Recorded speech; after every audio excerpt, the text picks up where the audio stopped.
अस्सलाम वालेकुम स्टूडेंट्स, मुझे उम्मीद है कि आप खैरियत से होंगे। जी स्टूडेंट्स, आपका बायोलॉजी का पेपर बहुत अच्छा गया होगा। आज हम इसी बायोलॉजी के पेपर का इंशाल्लाह एनालिसिस करेंगे।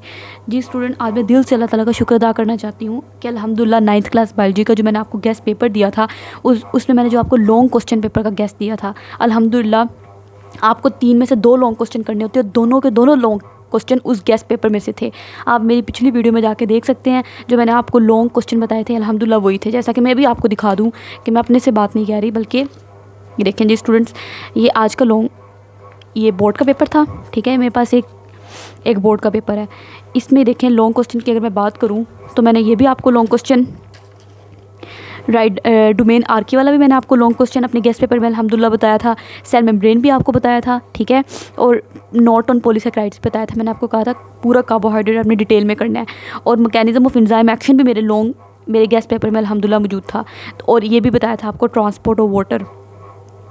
सिर्फ ये वाला जो था ये मेरे गेस्ट पेपर में मौजूद नहीं था, बल्कि अल्हम्दुलिल्लाह सारा पेपर, सारे लॉन्ग क्वेश्चन अल्हम्दुलिल्लाह अल्लाह ताला का फजलो करम है, हमारे गेस्ट पेपर में सही थे। ठीक है, ये अल्हम्दुलिल्लाह मेरे लिए बहुत खुशी की बात है। लेकिन सबसे पहले जो है अल्लाह ताला का फजलो करम है। जी स्टूडेंट्स, आपको लग रहा होगा, मैंने बहुत से बच्चों के कमेंट्स वगैरह भी पढ़े। बहुत से बच्चों ने पेपर से आके कमेंट किए। उन्होंने कहा कि मैडम वाकई आपके लेक्चर देख के पेपर में बहुत आसान लगा।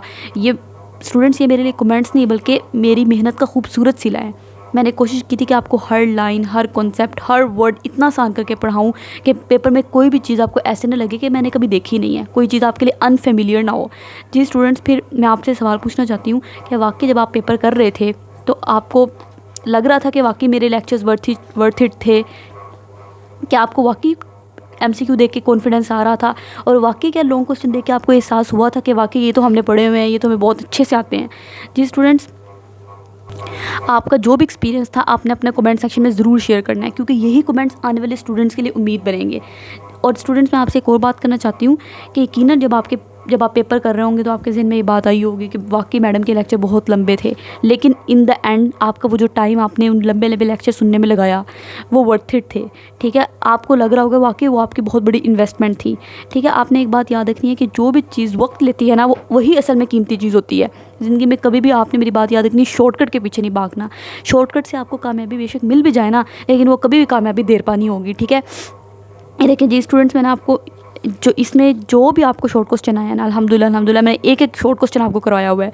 ये भी पूरे पार्ट में मैंने अच्छे से पेपर का एनालिसिस किया, एक शॉर्ट क्वेश्चन हमने किया हुआ है। आप मेरे लेक्चर जाके देख ले, कोई भी चीज़ ऐसी नहीं होगी जो मेरे लेक्चर से बाहर हो। ठीक हो गया। इसी तरीके से ये वाले पार्ट में भी, बल्कि उन्होंने तो कहा है कि आपने 8 में से 5 पार्ट क्वेश्चन करने, लेकिन आपको तो मुझे उम्मीद है कि सारे के सारे पार्ट्स आते होंगे, बल्कि आप इस चीज़ के आपको मुश्किल का सामना करना पड़ रहा होगा ये देखने के लिए कि मैं कौन सा क्वेश्चन अटैम्प्ट करूँ कि मुझे हर क्वेश्चन इतना अच्छे से आता है।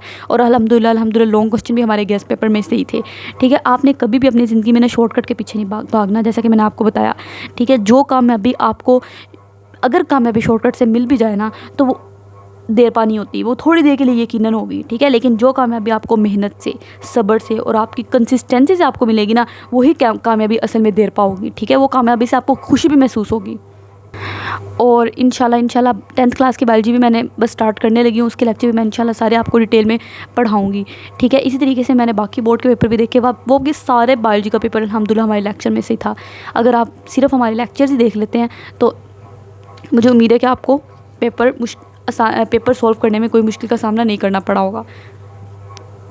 जी स्टूडेंट्स, आज मैं आपसे अपने दिल का ख्वाब एक शेयर करना चाहती हूँ। मैंने ये यूट्यूब चैनल सिर्फ लेक्चर्स अपलोड करने के लिए नहीं बनाया, बल्कि मेरा यूट्यूब चैनल बनाने का मकसद ये था कि हर स्टूडेंट, चाहे वो किसी बड़े शहर में रहता है, चाहे वो किसी दूर दराज गाँव में रह रहा है, हर एक तक जो तालीम है ना वो यकसां पहुँचे। ठीक है, दोनों के लिए तालीम का मयार बराबर हो। एक स्टूडेंट बेशक एक्सपेंसिव अकेडमी अफोर्ड कर सकता है और एक स्टूडेंट नहीं कर सकता, ये चीज़ दोनों में फ़र्क नहीं आनी चाहिए। ठीक है, तालीम पर सिर्फ अमीरों का हक़ नहीं है, हर एक शख्स का तालीम पर हक़ है। ठीक हो गया। मेरा ख्वाब ये था कि एक छोटे गांव का बच्चा भी वही क्वालिटी एजुकेशन हासिल करे जो बड़े शहरों के महंगे इंस्टीट्यूट में दी जाती है। और मुझे उम्मीद है कि इंशाल्लाह मैं अपने इस गोल की तरफ आहिस्ता आहिस्ता बढ़ूँगी। मेरा मानना है कि पैसा कभी भी तालीम में फ़र्क पैदा ना करे। ठीक है, जब टैलेंट हर जगह मौजूद है तो मौका भी हर एक को मिलना चाहिए। बस आपने मुझसे एक वादा करना है कि आप सारे बच्चे बहुत टैलेंटेड है, आपने अपने टैलेंट की खुद कदर करनी है। ठीक है, आपने कभी भी अपने आप को वर्थलेस नहीं जानना कि नहीं मैं तो बेकार हूँ, मुझे चीज़ें याद नहीं होती, मुझे सबक याद नहीं होता। अगर आपको कभी ज़िंदगी में ऐसा लग रहा हो कि आपको चीज़ें याद नहीं हो रही, आपको सबक याद नहीं हो रहा, तो इसमें आपका कसूर नहीं है। मेरा मानना है कि पढ़ाने वाले का कसूर है, क्योंकि टीचर शायद आपको अच्छा नहीं मिला, जो सही तरीके से आपको चीज़ें कन्वे नहीं कर पा रहा, जिसकी वजह से शायद आप पीछे रह रहे हैं। वरना हर बच्चा बहुत टैलेंटेड है, ठीक है। ख़ासतौर पर पाकिस्तान का हर बच्चा टैलेंट से भरपूर है, ठीक हो गया। तो इंशाल्लाह आपकी मोहब्बत, दुआओं और सपोर्ट के साथ मुझे यकीन है कि मैं अपना ये मकसद भी ज़रूर हासिल करूँगी। अब इंशाल्लाह हम एक नई जर्नी को शुरू करने वाले हैं, ठीक है। अब हम इंशाल्लाह 10th क्लास बायोलॉजी को भी इसी डेडिकेशन के साथ शुरू करेंगे, बल्कि मेरा गोल है इंशाल्लाह पहले से बेहतर और पहले से पावरफुल अंदाज़ में इंशाल्लाह हम शुरू करेंगे। और मैं कदम कदम पे आपके साथ हूँ, और मेरा वादा है कि हम सिर्फ बायोलॉजी पढ़ेंगे नहीं, बल्कि इंशाल्लाह बायोलॉजी को महसूस करेंगे। इस तरीके से बायोलॉजी पढ़ेंगे कि आपको पढ़ने में मज़ा आएगा, ठीक है। कमेंट्स में आज आपने अपने आज के पेपर के बारे में ज़रूर बताना है कि आपका आज का पेपर कैसा गया। मैं आपके कमेंट्स का इंतज़ार करूँगी। और इन द एंड अब आप तो 9th क्लास की बायोलॉजी पढ़ ही चुके हैं, अब आपको तो कोई फ़ायदा नहीं होने वाला ना, तो अपने जूनियर्स के साथ अपने लेक्चर ज़रूर शेयर करने हैं, ठीक है। ताकि कोई भी बच्चा जो बेचारे स्ट्रगल कर रहा है कि उसको कोई चीज़ समझ नहीं आ रही, अगर उसको चीज़ समझ आ जाए ना, तो उसके दिल से जो दुआ निकलेगी ना, आपके लिए भी और मेरे लिए भी, ठीक है, उस दुआ का कोई मोल नहीं होता। वो दुआ आपको कभी ज़िंदगी में, कभी दुनिया में ऐसी कोई दुआ नहीं मिलती जो कि किसी शख्स के दिल से जो दुआ निकलती है ना, बहुत असर रखती है, ठीक है। तो उम्मीद है कि आप इंशाल्लाह अच्छे तरीके से अब 10th क्लास के बायोलॉजी भी लेक्चर्स, उसके लेक्चर्स भी आपने साथ साथ लेना शुरू कर देना है, ताकि एंड पे आपको मुश्किल पेश ना आए। इंशाल्लाह अगले लेक्चर्स में आपसे मुलाकात होती है। अल्लाह हाफ़िज़।